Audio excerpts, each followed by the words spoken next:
Today from the global lane, law enforcement blame game. Multiple breaches of security protocol moments before an attempted assassin opens fire on former President Trump. He had him in their sight, had him lined up, request permission to engage. The permission was not granted for 43 seconds until after he had already begun firing. American political racial realignment. Why fewer blacks say they support the Democratic Party. The economy, inflation, illegal immigration. I mean, the concerns are the same when you're talking about middle-class America. Ignoring life, the Republican Party's watered-down abortion platform. We save lives as a country. We will go overseas and put our men and women at risk to save lives, and yet somehow these Republicans are now believing that this child is not a life. And gender identity decisions only for students and their teachers in the Golden State. Gavin Newsome removes parental rights from California classrooms. And it's all right here on the global lane. The U.S. Secret Service and local police play the blame game. So who was responsible for the lax security that allowed a 20-year-old to open fire on America's 45th president? How did he get on that roof so close to the Trump rally? And what is God's message about all of this to the country? Well, joining us is Michael Letts. He's founder and president of Invest USA, a nonprofit. Michael's also a chaplain at the Columbia, South Carolina Police Department and a member of the South Carolina State Counterterrorism Council. Michael, I guess what most Americans are wondering is how was Thomas Matthew Crooks able to get on that building, fire off 8 rounds at the Trump rally, beyond just climbing on that air conditioner and lifting himself up on the roof? Well, Gary, there are so many breaches of protocol, standard procedure that should have been done. It's hard to imagine that could have happened accidentally. We believe there had to be additional help for that to be accomplished. Let's go through just a few of the main ones. First of all, that station, or we call it a barn, the building, was identified by the advance team as a primary threat to security. Usually when there's a primary threat, we assign agents to that particular location. First of all, that was never done here. Second of all, the assailant was identified both on the outer perimeter and once he got on the roof by, oddly enough, just civilians alone, notifying the local law enforcement and the Secret Service. All this is recorded on video, so it's non-disputable. No action was taken. Highly unusual. Third thing, anytime you even suspect, Gary, that there is a gun, you immediately issue into the communication system. The Secret Service team formulates around the president, securing him and getting him off right away. That was never done. Never communicated that there was a gun. The fourth thing is when he was preparing to fire, the assailant was preparing to fire, RCAs that were on the barn closest to the president already had him in their sight, had him lined up, request permission to engage. The permission was not granted for 43 seconds until after he had already begun firing. That, how you could even possibly get to coming up with an explanation for that is beyond me. So those are the key things, Gary, and we could spend an hour talking about all the other protocol breaks, but those in and of itself, you don't get that many protocol breaks all coincidentally happening at the same time for the same event. So, Michael, you're saying this was intentional then, on whose part? On the part of the local police, on the part of the Secret Service, who? No, the Secret Service is fully in charge of that scene. Now, they will argue because of the fact, you have to understand, president at that time did not have a full presidential package because he was not the sitting president, nor was he the nominee till Monday. He had a downgraded package, which is what we give to former president. However, because he is under such threat all the time, his security was asked to be increased 3 separate occasions. That went to the director, the Secretary of Homeland Security, Mayorkas, and to the president's office himself. All 3 times it was denied. So there's no question for a person to get that close to the president. He didn't do that on his own. There had to have been some assistance in getting him into that position. Well, I guess we'll find out more then next week when Comer has his hearings. So Trump later said that God alone spared his life. How do you think this may affect his attitude and his politics? Well, in talking to him, I can tell you this, and it's very obvious.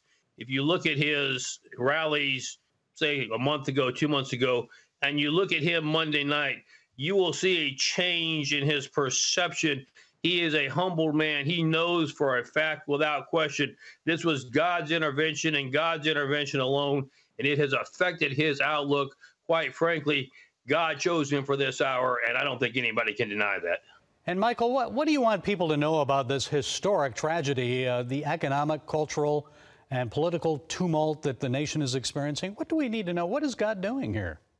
Well, I think a couple key factors here, Gary. First of all, I know for quite some time now, there have been thousands upon thousands of Americans praying. God hears his children. He answers prayer. Keep that in mind. Second of all, he and he alone determines what the future for this country is and what the outcome will be. And regardless of the epic battle between good and evil and the devil doing all he possibly can to destroy our country, God has not done with us yet. And God answered his people's prayer, and God alone protected President Trump, and there are great things in store for the days ahead. And as you say, a lot of Christians are on their knees praying. So how should we pray at this time? What should we pray about? Well, let me encourage your listeners and your viewers for this. You know, evil doesn't just walk away when they don't get their way. And so we don't expect this to be the end of this situation.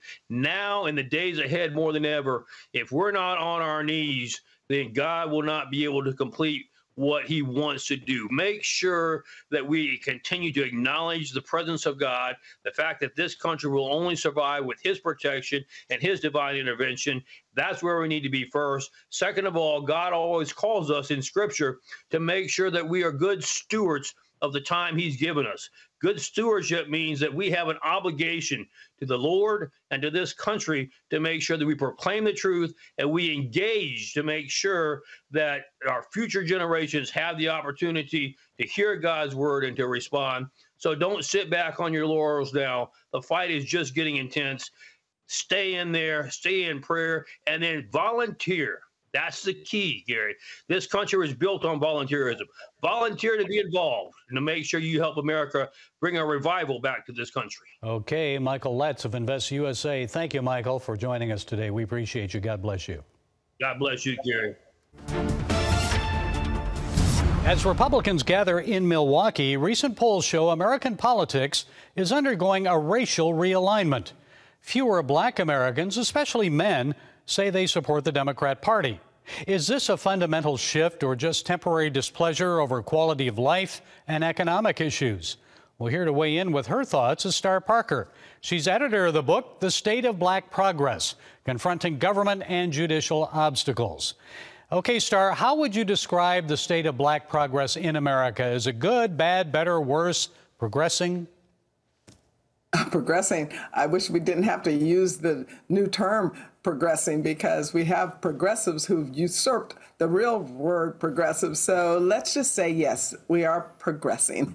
When you think about the state of black progress, this is a tome that my organization, CURE, the Center for Urban Renewal and Education, puts out annually. But first, when we started a couple of years ago, it was called The State of Black America.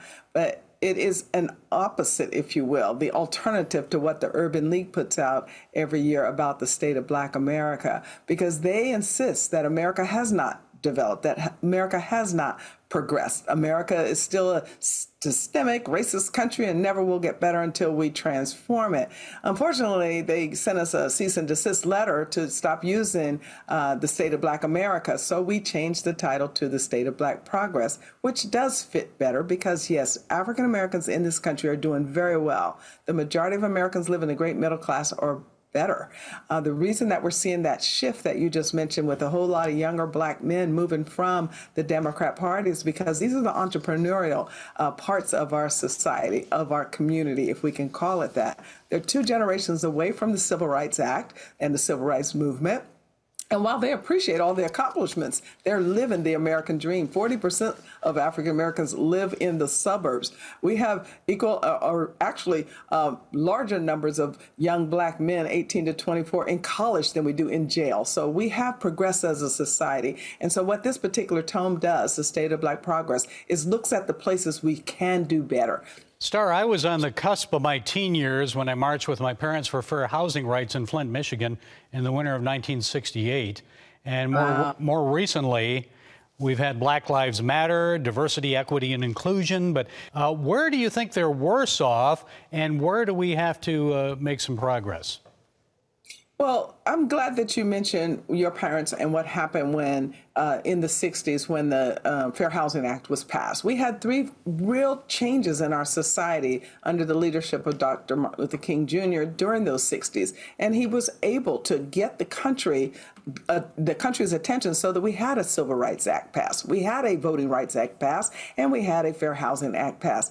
What happened next was America got off track, and Black America got even more off track and started looking at that movement, which was a movement of desegregation, and started forcing integration. We started seeing government intervention programs, affirmative action, DEI you just mentioned, many of these other efforts, if you will, to try to equalize society, and yet no person is equal to the other. We're uniquely made in the image of God, and we have certain attributes that we're to contribute, and we have uniqueness to discover our own individual purpose. When you have a one-size-fits-all government intervention program, things get lost and people get lost, and that's what has happened. So in the areas where we are not seeing success, what we have is big government. 5 years after King's death, Roe v. Wade became national law. We had a war on poverty right in the middle of the civil rights movement. And what happened? Families started collapsing. When you don't have healthy family, you don't have healthy community. When you don't have healthy community, you do not have healthy schools. And therefore, it affects everything else. And so when you talk about what is broken and disproportionately in the Black community, we're talking housing policy, education policy, healthcare policy, and economic policy, to where the government thinks that working with unions is how we're going to do all employment. And it hits Black people really hard, these messages of big government. Well, a recent New York Times Siena College poll showed that 26% of Black likely voters say they intend to vote for Donald Trump this November, and that compares to about 5% during the same period in 2020. So why, in your estimation, has Donald Trump jumped in popularity with Black voters up 21% over 4 years ago? The economy, inflation, illegal immigration. I mean, the concerns are the same when you're talking about middle-class America. Well, a lot of people think Joe Biden will not be on the ticket for the Democrats this fall. Who do you think would be a good replacement? Kamala Harris? Who?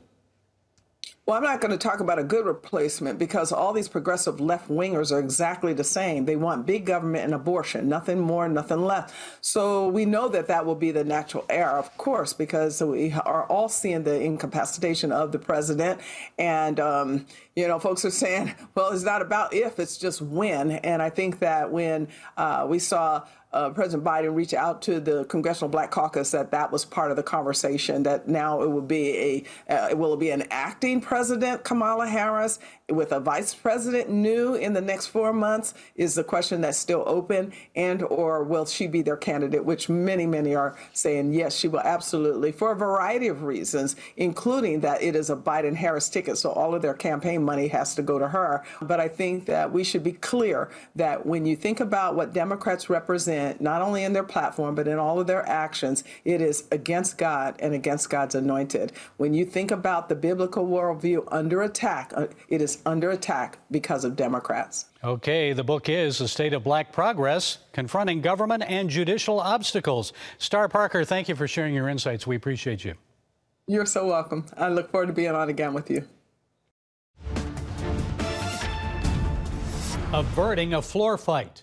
Pro-life Republicans abandon plans to push for stronger language against abortion in the Republican Party platform.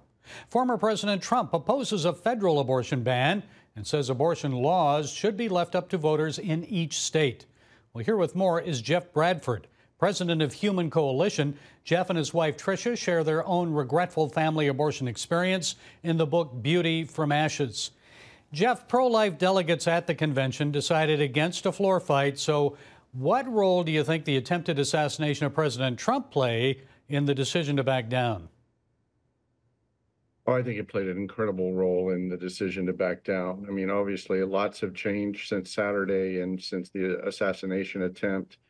I think, in a lot of ways, it's brought the party together and unified the party in a lot of ways. Unfortunately, the issue of life is not where we would like it to be, but we'll continue to fight the good fight and do everything that we can, even at groups like Human Coalition and pro-life groups across the country who are rescuing women and children every day. And really what we should be talking about is the circumstances these women who believe that abortion is their only option are in every day. And so how do we help with housing, education, childcare, employment? Those are the things that Human Coalition focuses on, and those are winning arguments, and that's a winning platform. That's what the Republicans should be focusing on, is helping women and children and families who are in very difficult circumstances. Yeah, that kind of melds right into the economic platform and issues. So tell us why you believe a nationwide abortion ban needs to be enacted into federal law. Well, one, the pro-aborts are not going to stop until abortion is accepted in every stage of life and gestation. We have to continue to fight both state by state and federal. And anytime that we're giving our tax dollars away, it's paying for abortion, whether it's in states or federally. And so the pro-life movement, this is not a time to shrink back. This is a time to stand strong on what is right, and saving lives and caring for moms is the right thing to do, and we should never shrink back from that. Well, Democrats support abortion right up to the moment of birth. A lot of Democrats do, even the president, and evangelical Christians taxpayers paying to fund that. So yep. Republicans got clobbered over the issue, though, in 2022, congressional and state legislative elections. Trump wants to moderate the Republican Party position to make it less of a campaign issue. So what do you think of that strategy? I think it's a mistake. I think it's a huge mistake. I think we should be doubling down on the life issue. It's what separates us from the pro-abortion Democrats. It's what separates us of doing what's right for moms and for the country. We save lives as a country. We will go overseas and put our men and women at risk to save lives. And yet somehow these Republicans are now believing that this child is not a life and one that is not worth saving. And we have to unify behind that. We have to continue to do what's right, and that will always be rewarded. Voters will vote for what is right, and this is absolutely what we should be standing firm on. Well, I know a lot of those Republicans are arguing and saying, what's wrong with leaving the abortion decision up to each state? Obviously, people in California or Oregon have different views than people in Arkansas and Alabama. Well, the pro-abortion factions and the Democrats won't stop there. We can't stop until abortion is made both unthinkable, the way that we think of human slavery today. And if you look at the Reconstruction era, after the abolition of slavery, it took the country about 12 years to come around. And I believe the country has to open their eyes to what abortion really is. It harms women, it kills babies. And if you look at the story that my wife and I just wrote, 32 years ago, we believed the same rhetoric, that it was just a clump of cells. And we were engaged to be married and went to my father, who I grew up with, and had got terrible advice. And we ended up at Planned Parenthood and took the life of our first daughter. And we didn't talk about it for 17 years because there was so much shame and guilt. And we didn't tell anyone until I got to know the two co-founders of Human Coalition, and through God's just providence, opened my eyes to what abortion is. But there's never been a day that's gone by that we haven't regretted taking the life of our first daughter. And there's two truths about abortion. One, once you take a life, you can never get that back, and you will always regret it. And the second is that there is no sin greater than the cross of Christ. And so we must continue to work with women. In fact, Gary, this is a stat I think will be interesting for your audience. 76% of the women who come to us and believe that abortion is their only option tell us that they would prefer to parent if their circumstances were different. I mean, doesn't that break your heart? So the Republicans and the pro-Democrat and the pro-abortionists believe that if they just abort their child, that everything else will fall in line, and that's just not the truth.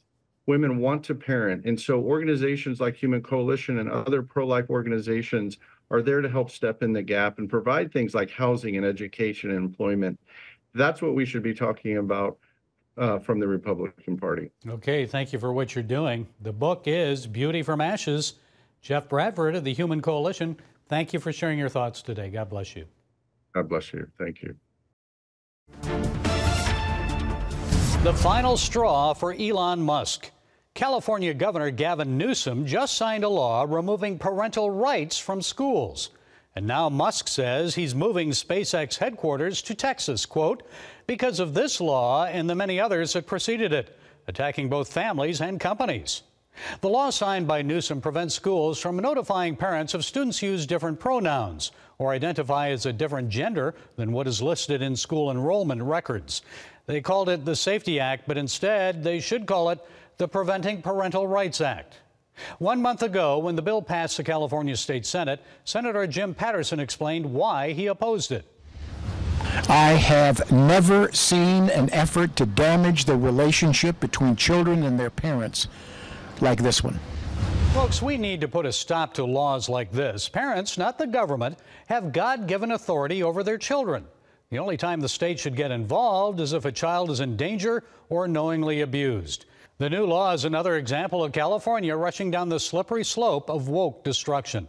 How many more companies and residents will move out of California because of laws like this? California is facing a $68 billion budget deficit because of declining revenues. The Golden State fuel and state income tax rates are among the highest in the country. And now a $20 per hour minimum wage that's forced the closure of businesses like Rubio's Coastal Grill.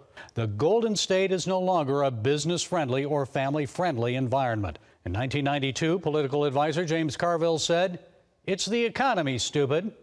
Today, he's critical of Joe Biden's messaging. If you're 26 years old, you have no hope of buying a house, of educating children. You know, you're probably living in the basement with your sister and your mother and daddy's house. And when President Biden tells how good the economy is, the reaction is, what's that guy talking about? Yes, the culture war is important, but it's the economy that will influence the vote in November. People need hope. So let's not forget, our only true hope lies not in politicians, but in Jesus Christ. Well, that's it today from the Global Lane. Follow us on the CBN News and NRB channels, YouTube, iTunes, Spotify, and Rumble. And until next time, be blessed.